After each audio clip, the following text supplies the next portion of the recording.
जो परिसर को एक्वायर किया है उससे नाराज हैं और इनका ये कहना है कि जो पुराना परिसर है उसे दिया जाए, सरकार दे। सरकार से वार्ता का दौर चल रहा है, लेकिन कोई ठोस नीति अभी तक सामने नहीं आई कि कोई ठोस रिजल्ट हो जिससे हम आंदोलन को स्थगित करें। हम सिर्फ सरकार से यही मांग कर रहे हैं कि हम चैम्बरों में बैठे हैं, हम चैम्बर के बदले चैम्बर की डिमांड कर रहे हैं। आपने 260 करोड़ में पूरा जुडिशियल कॉम्प्लेक्स बना दिया है। वहाँ जो रजिस्ट्रियाँ होती हैं, यहाँ पे एक दिन में 200-250 रजिस्ट्रियाँ होती हैं। पिछले 20 दिनों में कोई रजिस्ट्री नहीं हुई है। इसकी जिम्मेदार सरकार है। हम कह रहे हैं कि आप ठोस नीति बना के हमें दे दो, एश्योरेंस दे दो। हम कल उठ जाएंगे, अभी उठ जाते हैं। जब तक हमारी मांगें पूरी नहीं होती तब तक ये कंटिन्यू चलेगा और अभी ये और उग्र रूप लेगा। अभी तो ये सांकेतिक तौर पे हम लोग बैठे हैं यहाँ पे। ये जिम्मेदारी सरकार की है। सरकार लोगों के द्वारा चुनी गई है, हमारे द्वारा भी चुनी गई है। हम भी सरकार के लिए प्रजा हैं, तो सरकार को हमारी बात भी सुननी पड़ेगी। लेकिन अगर सरकार कुंभकर्णीय नींद में सोई हुई है, हमारे लिए कोई कार्य नहीं कर रही है, तो मजबूरी में लोकतंत्र में हमारे पास इसके अलावा और कोई साधन नहीं है अपनी बात सरकार तक पहुँचाने के लिए।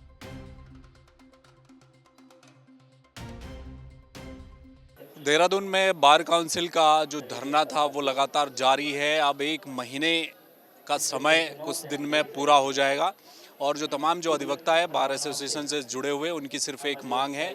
जो चैम्बर्स निर्माण को लेकर जो सरकार ने जो परिसर को एक्वायर किया है उससे नाराज़ हैं और इनका ये कहना है कि जो पुराना परिसर है उसे दिया जाए, सरकार दे।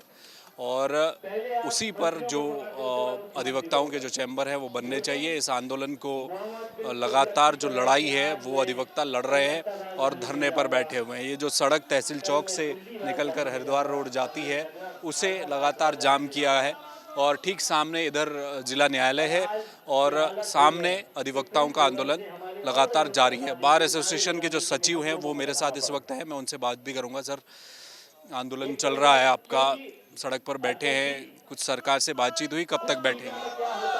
सरकार से वार्ता का दौर चल रहा है, लेकिन कोई ठोस नीति अभी तक सामने नहीं आई कि कोई ठोस रिजल्ट हो जिससे हम आंदोलन को स्थगित करें। हम सिर्फ सरकार से यही मांग कर रहे हैं कि हम चैम्बरों में बैठे हैं, हम चैम्बर के बदले चैम्बर की डिमांड कर रहे हैं। आपने 260 करोड़ में पूरा जुडिशियल कॉम्प्लेक्स बना दिया है। वहाँ पे न तो वादकारी का साइड है, न चैम्बर की कोई व्यवस्था है। पुराने न्यायालय आप कहीं पर भी देखेंगे, सभी जगह वादकारी साइड होते हैं और अधिवक्ताओं के चैम्बर होते हैं।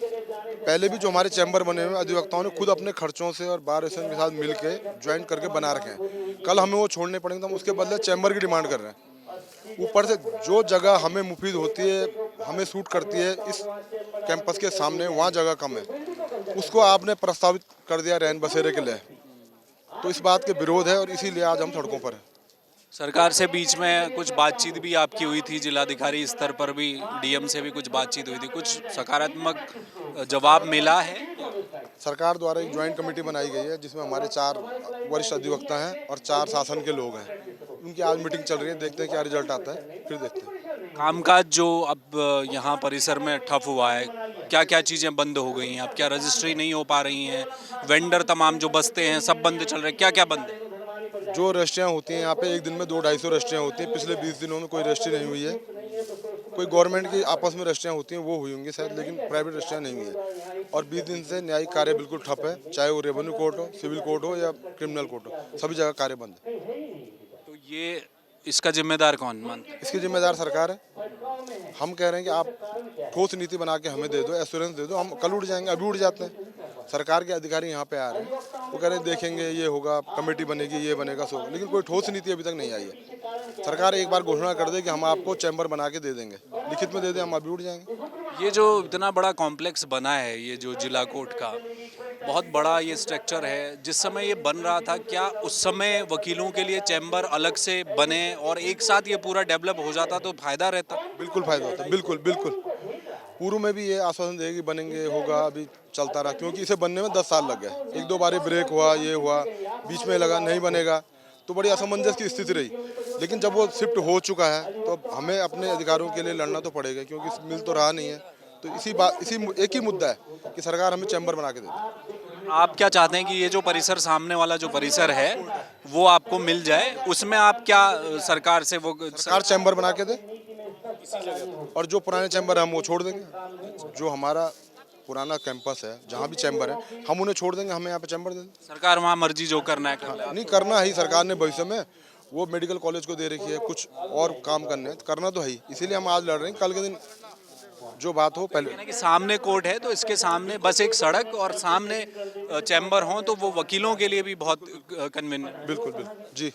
बहुत शुक्रिया। देखिए तो तमाम जो वकील हैं यहाँ पर मौजूद है। सर कब तक चलेगा? जब तक हमारी मांगें पूरी नहीं होती तब तक ये कंटिन्यू चलेगा और अभी ये और उग्र रूप लेगा। अभी तो ये सांकेतिक तौर पे हम लोग बैठे हैं यहाँ पे और एक बिल्कुल अपनी जायज़ मांगों के लिए हम लोग बैठे हुए हैं, लेकिन अगर सरकार हमारी मांगों पे ध्यान नहीं देती है और हमें लिखित में आश्वासन नहीं मिलता है कि हमारे चैम्बर्स की व्यवस्था की जाएगी, अगर ऐसा नहीं होता है सरकार के द्वारा तो निश्चित तौर पे ये आंदोलन अभी और उग्र रूप लेगा और आने वाले समय में ये जो है उग्र रूप लेकर इसका जो विस्तार पूरे देहरादून में आपको दिखाई देगा। पूरे देहरादून में दिखाई देगा ये इसका विस्तार। अभी तो हम यहाँ बैठे हैं, यहाँ बैठने के अलावा अगर हमें जरूरत पड़ी तो हम यहाँ से उठ के और जगह भी जाएंगे और निश्चित तौर पे जाएंगे। अभी तो हम सांकेतिक तौर पे बैठे हुए हैं और अभी हम सरकार से मांग कर रहे हैं कि हमारी डिमांड को सुन के और उसको पूरा किया जाए।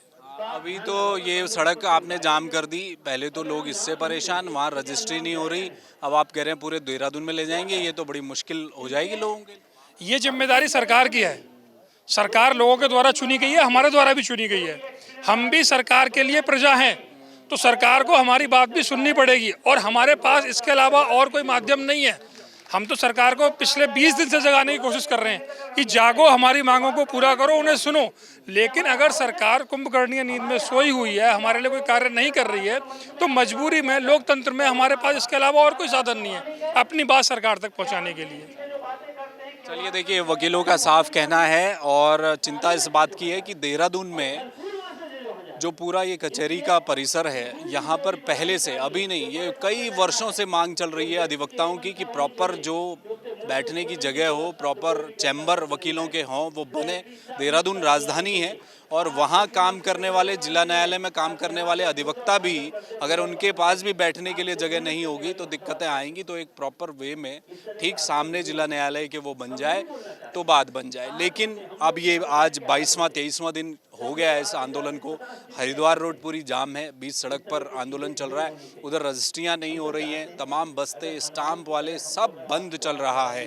तो आम नागरिक जो देहरादून का है, अगर उसे कोर्ट की तरफ आना है, अपना कोई काम करवाना है, एक लेटर भी अगर टाइप करवाना है तो वो भी नहीं करा सकता, क्योंकि अधिवक्ताओं का धरना लगातार जारी है। और साफ कह दिया है बार एसोसिएशन ने कि हम उठने वाले नहीं हैं, अगर कोई झुकेगा तो सरकार झुकेगी। हाँ, अगर कोई बीच का रास्ता निकालना चाहते हैं, आधा कैंपस जो लेना है सरकार को ले ले, लेकिन सामने के जो कैंपस है वो वकीलों को दे दिया जाए, यहाँ चैम्बर बन जाए और ठीक सामने अदालत है, जिला अदालत है, उसी के सामने वकील बैठेंगे। अब ये लड़ाई कब तक चलेगी और इस लड़ाई में जो जनता है वो परेशान हो रही है। कैमरामैन मयूर उपाध्याय के साथ हेमंत, जय भारत टीवी।